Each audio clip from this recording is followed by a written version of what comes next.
Cement എവിടെ നിന്ന് കൊണ്ടുവരുന്നു? കൊച്ചി. ആർക്കാണ് കൊണ്ടുവന്നേ? അറിയില്ല സാർ. അറിയില്ലേ സാർ? വണ്ടി ഇവിടെ എത്തിയ ഈ നമ്പർ വിളിക്കാനാണ് സാർ പറഞ്ഞത്. 74584 ഇവിടുത്തെ ഫോൺ നമ്പറാണോ? അതെ. എനിക്ക് വീടൊന്ന് പരിശോധിക്കണം. സെർച്ച് വാറന്റ് ഉണ്ട്. ഐ എം സോറി, എന്റെ ഡ്യൂട്ടിയാണ്.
ഏതാണ്ട് 2.5 കോടി രൂപയുടെ സിമന്റ് ഇറക്കുമതി ചെയ്തതായിട്ട് ഈ ഫയലിൽ കാണുന്നുണ്ട്. ഒരു ധർമ്മസ്ഥാപനത്തിന്റെ പേരിൽ ഇറക്കുമതി ചെയ്ത ഈ സിമന്റ് അത്രയും സ്വകാര്യ ഏജൻസികൾക്ക് ബ്ലാക്കിൽ വിറ്റതായും രേഖയുണ്ട്. ചാക്കോച്ചന്റെ കൊലപാതകവുമായി ഇടപാടുകാർക്ക് ബന്ധമുണ്ടെന്ന് സൂചിപ്പിക്കുന്ന ഏതാനും എവിഡൻസുകൾ ഈ ഫയലിലുണ്ട് സർ. I C. കണ്ടിടത്തോളം അത്ര നിസ്സാരന്മാരല്ല ഇതിന്റെ പിന്നിൽ. പെട്ടെന്ന് കൈകാര്യം ചെയ്ത് അവസാനിപ്പിക്കാവുന്ന ഒരു കേസുമില്ലത്. ബാലു, ഇത് സംബന്ധിച്ച് മറ്റു വല്ല റെക്കോർഡുകളും തന്റെ കയ്യിലുണ്ടോ?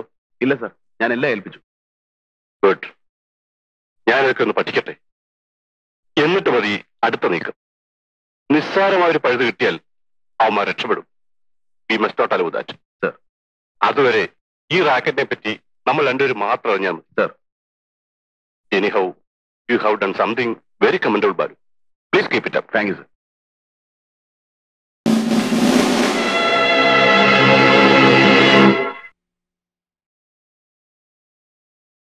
വക്കീലിന്റെ വീട്ടിൽ റെയ്ഡ് നടന്ന വിവരം വിൻസെന്റ് വിളിച്ച് പറയുമ്പോൾ ഞാൻ സ്ഥലത്തുണ്ടായി.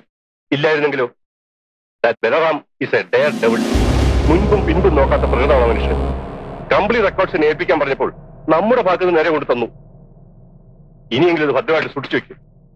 ഇയാളുടെ കാര്യപ്രാപ്തി വിൻസെന്റിന് ചന്ദ്രാദിക്കും ബോധ്യമായില്ല. അത് കുമാർ സാർ പറയുന്നത് പോലെ ഞാൻ അടക്കണ വക്കീല് കോടിക്കണക്കിന് രൂപയുടെ തിരിമറിയ. അതിൽ ഉയരി പണയം വെച്ച മറ്റുള്ളവർ പലതും മറക്കുന്നത്. കൂട്ടത്തിൽ 5-6 ലക്ഷം കടലാസ് ഒതുക്കി വെക്കാൻ പ്രാണിയില്ലാത്ത ഇയാളുടെ ന്യായപ്രസവമൊന്നും കേൾക്കണ്ട.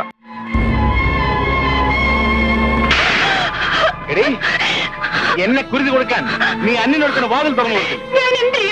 ആണുങ്ങളില്ലാത്ത വീട്ടിൽ കടക്കരുതെന്ന് എനിക്ക് പറഞ്ഞുകൂടെ?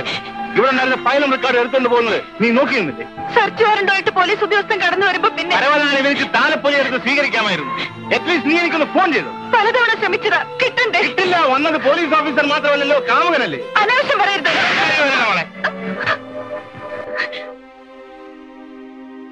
അനാവശ്യം. ഈ വീട്ടിൽ ഫയലും റെക്കോർഡും മാത്രമല്ല, നിന്നെയും ഞാൻ സൂക്ഷിച്ചു വെച്ചിരിക്കുക. ഞാനില്ലാത്തപ്പോൾ അവൻ ഇനിയും കടന്നു വന്നാൽ നീ അതിനും വാതി തുറന്നു കൊടുക്കുമല്ലോ. അതെ, തുറന്നു കൊടുക്കും. എന്താണ് നീ പറഞ്ഞത്? ഇനി തൊട്ടുപോയത് തന്നെ. എന്താ നിങ്ങൾ കരുതിയത്? എന്നും കാൽക്കയിലിട്ട് ചവിട്ടി അരയ്ക്കാമെന്നോ? സഹിക്കാവുന്നതിലേറെ ഞാൻ സഹിച്ചു. ഇനി വയ്യ. തരം കിട്ടിയാൽ അന്യപുരുഷന് വാതിൽ തുറന്നു കൊടുക്കുന്നവളാണ് സ്വന്തം ഭാര്യ എന്ന് കരുതുന്നു നിങ്ങൾ. ആളാണെങ്കിൽ എന്നെ അടിച്ചിറക്കണം. അതിനുള്ള നട്ടല് നിങ്ങൾക്കില്ലെങ്കിൽ ഞാൻ തന്നെ ഇറങ്ങാം. മതി, മനസ്സില്ല. എനിക്കിനി നിങ്ങളുടെ കൂടെ ജീവിക്കാൻ മടുത്തു.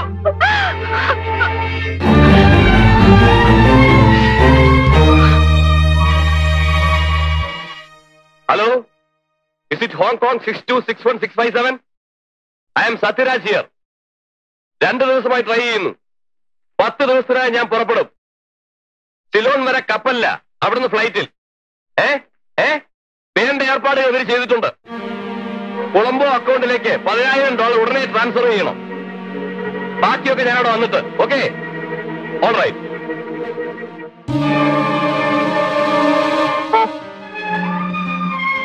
ഇതായിരുന്നുവല്ലേ ഉദ്ദേശം?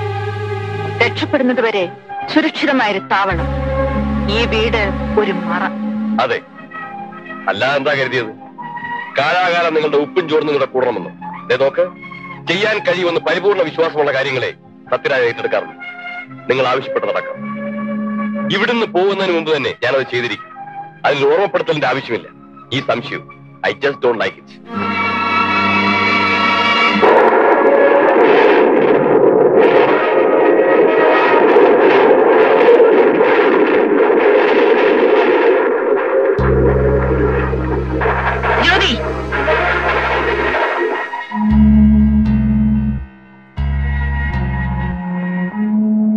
ഇയാൾക്കെന്താ ഇവിടെ കാര്യം? ഇതിവിടെ ആര് കൊണ്ടുവന്നു? ബെന്നി. എടുത്തോണ്ട് പോടോ. കൊണ്ടുപോകാനല്ല, ഞാനിത് ജ്യോതിക്ക് പ്രസന്റേഷൻ ആയി കൊടുത്തതാ. പ്രസന്റേഷൻ? ചേച്ചി, ബെന്നി അവമാനിക്കരുത്. ഞാൻ വിളിച്ചിട്ട് എന്റെ ഗസ്റ്റ് ആയിട്ടാ ബെന്നി വന്നിരിക്കുന്നത്. ആണോ? എങ്കിലും ഉപചരിക്കണമല്ലോ. അത് ഞാനാകാം. ഞാനല്ലേ ഗൃഹനാഥ. നീ അകത്ത് പോ. ജ്യോതി, നിന്നോട് അകത്ത് പോകാനാ പറഞ്ഞത്. എനിക്ക് ഇയാളോട് അല്പം സംസാരിക്കാനുണ്ട്.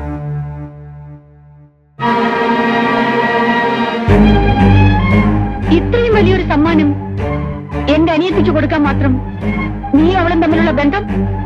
ഞങ്ങൾ തമ്മിൽ സ്നേഹമാണ്. എടോ, വില കൊടുത്ത് വാങ്ങാൻ കഴിയുന്ന സ്നേഹം പുരുഷന്, നിന്നെപ്പോലൊരു പണക്കാരന്റെ മകന് വലിയൊരു ക്രെഡിറ്റ് ആണ്. ആ സ്നേഹം വിറ്റ് ജീവിക്കാൻ എന്റെ അനിയത്തിയെ ഞാൻ വിട്ടുതരില്ല. അതിനുവേണ്ടിയല്ല ഞാൻ അവളെ വളർത്തുന്നത്. ചേച്ചി, കാര്യം കാണാനാണെങ്കിൽ ഈ പാവം പെണ്ണെന്തിന്?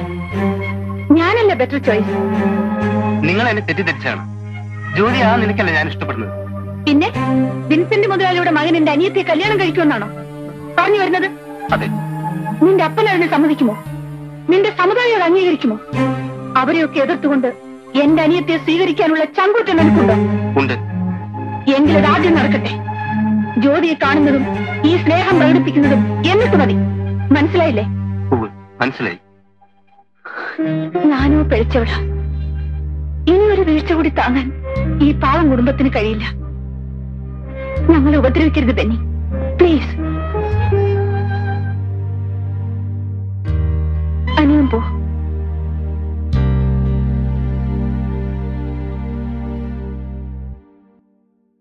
മോനെ, നിനക്ക് പ്രായമായി.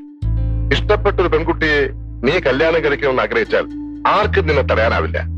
പക്ഷേ ഡാഡിയുടെ സമ്മതത്തോടെ ഈ കല്യാണം നടക്കുമെന്ന് നീ കരുതണ്ട. അവരുടെ ജാതിയും മതവും ഒന്നും എനിക്ക് പ്രശ്നമല്ല. എന്നാൽ സിറ്റിയിൽ അറിയപ്പെടുന്ന ഒരു വേശ്യാലയം എന്റെ മകന്റെ ബന്ധുവീടാകാൻ ഞാൻ സമ്മതിക്കില്ല. ജ്യോതി വേശ്യല്ലേ ഡാഡി? അവളുടെ ചേച്ചിയാണല്ലോ സീത. അവൾ ഏതെല്ലാം ഹോട്ടലുകളിൽ ആരുടെയെല്ലാം കൂടി അന്തിയിറങ്ങിയിട്ടുണ്ടെന്ന് കുറെയൊക്കെ എനിക്കും അറിയാം. വേണ്ട മോനെ, നമുക്കിത് കൊള്ളില്ല. ഞാൻ തീരുമാനിച്ചതാണ്. വാക്ക് കൊടുക്കുകയും ചെയ്തു. ഇനി ആരെതിർത്തിനും കാര്യമില്ല. ജ്യോതി ഞാൻ കല്യാണം കഴിക്കും. നീ ഒരു വിദ്യയാണടാ മോനെ. മുമ്പ് പോളിറ്റിക്സിനോടായിരുന്നു നിനക്ക് പ്രേമം. ഇതുപോലെ അവിടെയും നിനക്ക് പഴച്ചു. കൊള്ളാവുന്ന രാഷ്ട്രീയ പാർട്ടികൾ ഇവിടെ എത്രയുണ്ട്. അതിലൊന്നിന്റെ യൂത്ത് ലീഡറായി ഒരു MLA-യോ മന്ത്രിയോ ആകാൻ ശ്രമിച്ചിരുന്നെങ്കിൽ എനിക്ക് എന്താ അഭിമാനമായിരുന്നു. എന്നാൽ മനുഷ്യൻ കയറി ചെല്ലാൻ പറ്റാത്തടത്താണ് നീ ചെന്നപ്പെട്ടത്. നാട്ടിൽ കലാപമുണ്ടാക്കി അധികാരം പിടിച്ചെടുക്കാൻ ശ്രമിച്ച ചില വിഡ്ഢികളുടെ കൂടെ. അതിൽ നിന്നും നിന്നെ വേർപെടുത്താൻ ഈ ഡാഡി എത്ര കഷ്ടപ്പെട്ടു, എത്ര ലക്ഷം രൂപ ചെലവഴിച്ചു എന്ന് നിനക്കറിയാമോ? അറിയാം. മകനെ രക്ഷിക്കാൻ അവന്റെ പാവം കൂട്ടുകാരനോട് നിങ്ങൾ കാണിച്ച ക്രൂരത എനിക്കറിയാം. എന്ത് ക്രൂരത? എനിക്ക് ഭാര്യയില്ല, മറ്റു ബന്ധുക്കളുമില്ല. ആകപ്പാടെ ഉള്ളത് നീ ഒരു മോനാണ്. നിന്നെ വഴിപഴപ്പിക്കുന്നവരെ എന്ത് കടുങ്കൈ ചെയ്തും ഞാൻ മാറ്റും. ഈ പെണ്ണുമായുള്ള നിന്റെ ബന്ധത്തിലും അത് തന്നെയായിരിക്കും സംഭവിക്കുക. അല്ലാതെ എന്റെ മകനെ എനിക്ക് കൊല്ലാനൊക്കൂ? ഡാഡി, എന്നെ കൊണ്ട് ഇനിയൊരു മഹാപാപം നീ ചെയ്യിക്കരുത്. ഇല്ല, നിങ്ങൾക്കത് ചെയ്യാൻ കഴിയില്ല. എനിക്ക് ജീവനുണ്ടെങ്കിൽ ഞാനത് സമ്മതിക്കില്ല. ബെന്നി, മോനെ പറയുന്നത് മുഴുവൻ കേട്ടിട്ട് പോകും. ബെന്നി,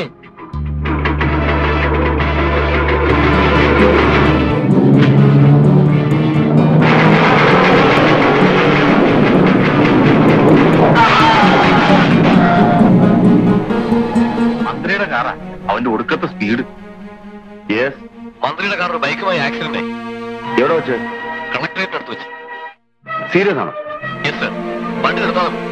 എന്നിട്ട് നിർത്താതെ പോയോ?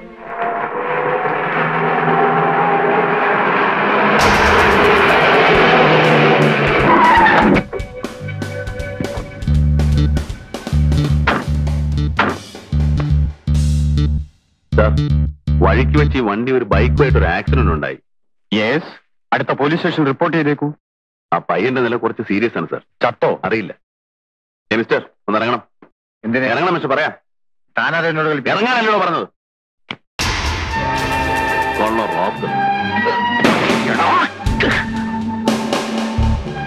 എക്സ്ക്യൂസ് മീ സാർ, ഗസ്റ്റ് ഹൗസിലേക്ക് സാറിന് പോലീസ് ജീപ്പിൽ പോവാം. ജീപ്പ്? സാറിന് നിയമം അറിയാമല്ലോ, ഈ വണ്ടി കസ്റ്റഡിയിൽ എടുക്കാണ്. സാർ, എന്ത് തോന്നിയാത്തുള്ളൂ താൻ കാണിച്ചത്? ഒരു മന്ത്രിയുടെ കാറ് തരാൻ താനാരാ? തനിക്ക് എന്ത് അധികാരം? പൊതു നിയമം മന്ത്രിമാർക്കൊന്നും വേറിട്ടില്ലല്ലോ സാർ. ഒരാളെ കാറടിച്ചു കൊന്നാൽ അവൻ മന്ത്രിയായാലും രാജാവായാലും. നിർത്തണോ തന്റെ പ്രസംഗം? അതുകൊണ്ടുണ്ടാകുന്ന ഭവിഷ്യത്ത് എന്താണെന്ന് തനിക്കറിയാമോ? അതെന്തോ ആവട്ടെ, കൃത്യമായി ജോലി ചെയ്യാൻ പോലീസുകാർ ഭയപ്പെടുന്നതുകൊണ്ടാണ് റോഡിൽ കൊടിയേറ്റ കാറുകളുടെ ഈ മരണപ്പാച്ചിൽ. അത് നിർത്തണം സാർ. നിർത്തും. മരണപ്പാച്ചിലല്ല, തന്റെ ഈ തോന്നിവാസം. ഓക്കെയുള്ളൂ.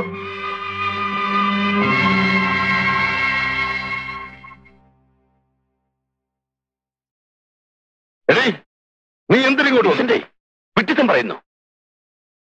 കുട്ടിപോയി കണ്ടോളൂ. പക്ഷേ ബോധമില്ലാതെ കിടക്കുകയാണ്. വിളിച്ചുപദ്രവിക്കരുത്.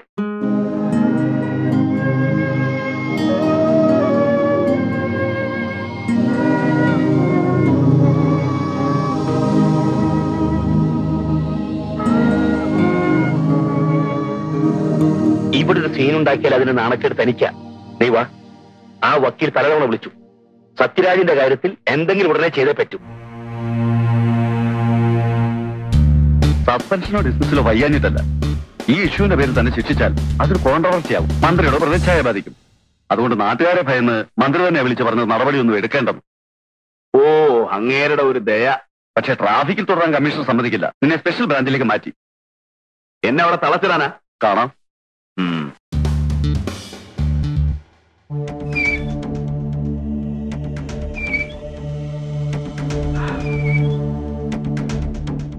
നിങ്ങളുടെ ഡാൻസ് ക്ലാസ് നിർത്തിയത് ഞാനിവിടെ ഉള്ളത് കൊണ്ടാണ്. ഉള്ള വരുമാനവും പോയില്ലേ? സാരമില്ല. പണക്കാരുടെ ആയുധമായിട്ടാ ഞാനിവിടെ ജീവിക്കുന്നത്. പണം എനിക്കൊരു പ്രശ്നമല്ല. നിങ്ങളെ ഞാൻ സഹായിക്കാം. വേണ്ട, നിങ്ങളോട് ഒരു സഹായമേ ഞാൻ ആവശ്യപ്പെട്ടുള്ളൂ. അത് മതി. രാധയുടെ ഈ തന്റെ ഇടം ഐ അപ്രീഷിയേറ്റ്. ഞാനൊരു ആന്റി ഹീറോ ആണെങ്കിലും എന്നെ ആരാധിക്കുന്ന എത്രയോ പെൺകുട്ടികളുണ്ട്. പക്ഷേ ചുണയുള്ള പെൺകുട്ടികളോടാണ് എനിക്കിഷ്ടം, രാധയെ പോലെ.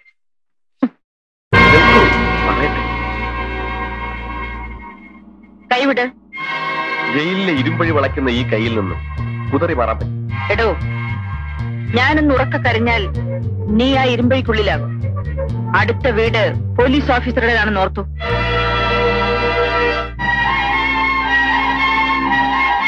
വിടന്നെ. തന്റെ എല്ലാ നീതിത്തരങ്ങളും അറിഞ്ഞുകൊണ്ട് എന്തിനാണ് ഇവിടെ താമസിപ്പിച്ചതെന്ന് ആവർത്തിച്ച് പറയണ്ടല്ലോ. ആ ലക്ഷ്യം നേടാതെ ഈ ശരീരവും മനസ്സും തൊട്ടശുദ്ധമാക്കാൻ ഒരു പുരുഷനെയും ഞാൻ അനുവദിക്കില്ല. എന്റെ വ്രതമാണത്. മേലിൽ എന്നെ തൊട്ടാൽ തനിക്കൊരു കൊല കൂടി ചെയ്യേണ്ടി വരും. അല്ലെങ്കിൽ എനിക്ക്. സൂക്ഷിച്ചു.